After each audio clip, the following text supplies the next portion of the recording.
L'idée est née de plusieurs années d'expérience et d'échanges avec des entraîneurs pour optimiser la performance des athlètes et donc d'utiliser ce stress environnemental, que ce soit l'altitude ou la chaleur, pour améliorer des paramètres physiologiques qui permettent d'être plus performants.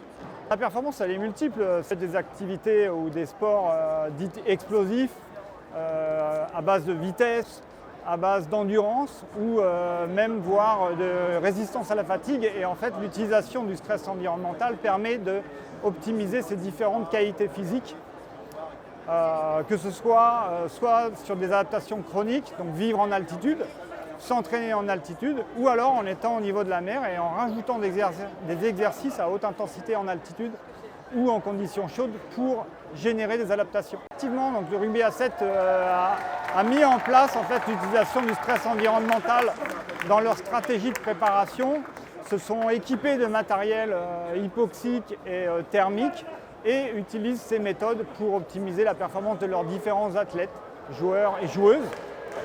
Et donc, dans le cas précis du rugby féminin, il y a eu un camp en altitude avec l'utilisation d'efforts explosifs en hypoxie, puis ensuite des expositions en conditions chaudes. Conclure, c'est que l'utilisation de ces nouveaux outils environnementaux vont prendre une part prépondérante, je pense, dans le futur, dans la préparation physique, mais ça va même au-delà, certainement dans la santé de certaines personnes.